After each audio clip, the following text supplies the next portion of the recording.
why is it a bad thing?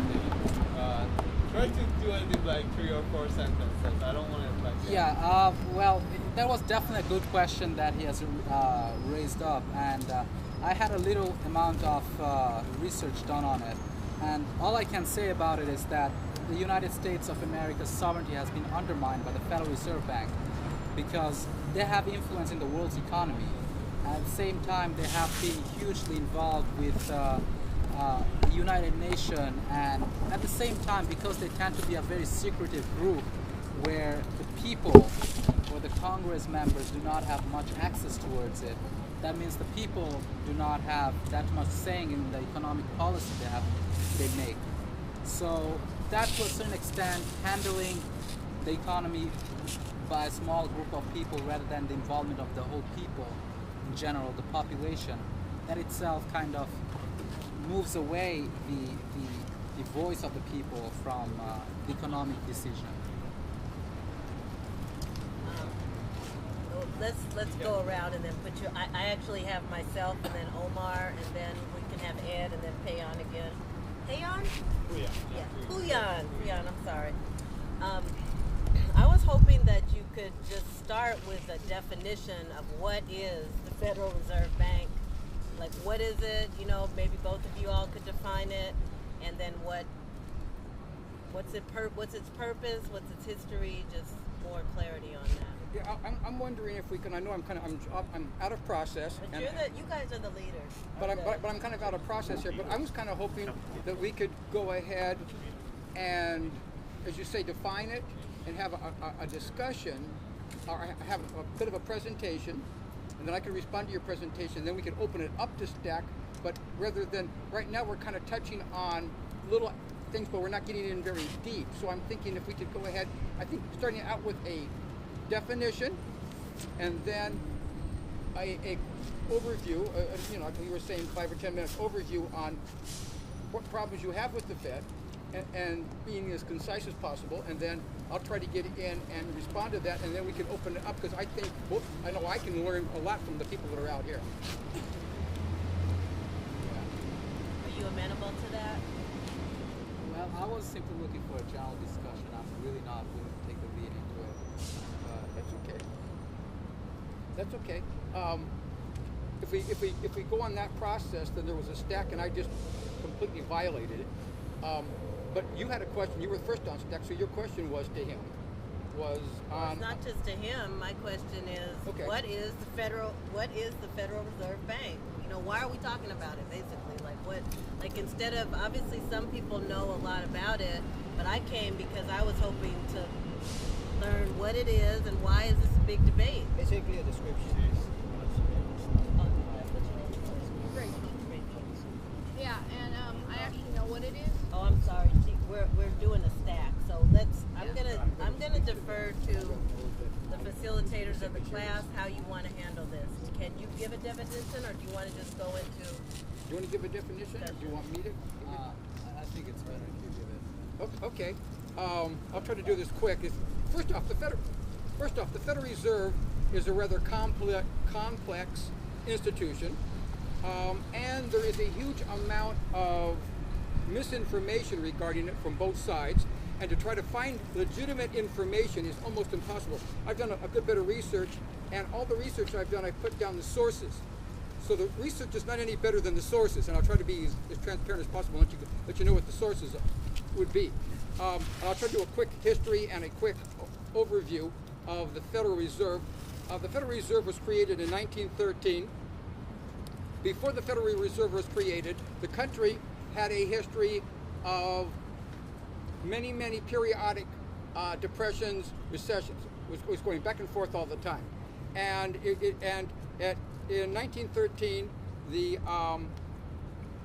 Congress went ahead and passed the Federal Reserve Act, and that act went ahead and established a Federal Reserve, a central bank, and that central bank was to do a couple things. It was to go ahead and to stabilize the economy, and it was to go ahead, it provided at that time some backing for some, but not all. I think only national banks, for a very small percentage of the banks.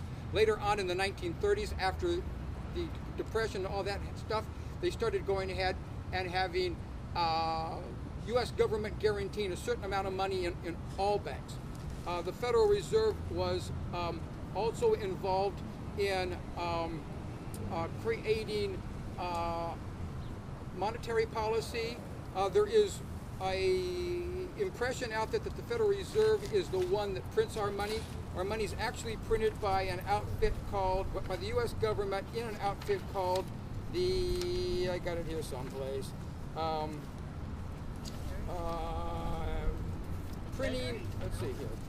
Printing and Engraving Department of the U.S. Treasury prints the money. The Federal Reserve, on the other hand, does regulate the amount of money that is in circulation, and it does this by increasing and decreasing interest. The interest.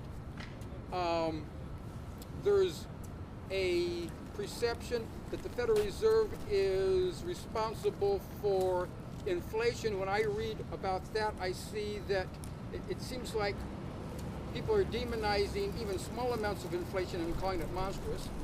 And it seems like people are wanting us to go, that the End the Fed group are wanting us to go back to the gold standard, or at least to have some kind of backing for U.S. dollars. I have a lot to say about a lot of this stuff. A lot of the stuff that I'm talking about, to me, has some real problems. But the Federal Reserve, there are people saying that it is not a government organization, it's a private bank. There's other people saying, no, it's completely a government organization. I would offer a middle road. The Federal Reserve has 7 board members. Each of those board members is nominated by the President of the United States. The Federal Reserve, the profits the Federal Reserve makes above their operating expenses are paid back to the U.S. government. I don't know of any private,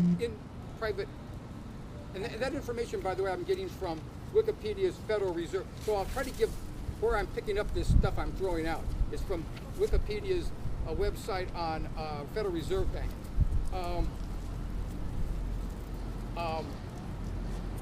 So to me, there's just an awful lot of misinformation on both sides, and you have to be very, very careful. And you may want to comment on my next statement. My personal feeling is that the End the Fed movement, to me, is very problematic, because when I scratch the surface of this End the Fed movement, beneath it I find a very, very strong libertarian base, which means me first, to hell with everybody else, a very strong base towards deregulation. They talk about protecting us from the wealthy. Deregulation is going to help those people, it's not going to help us.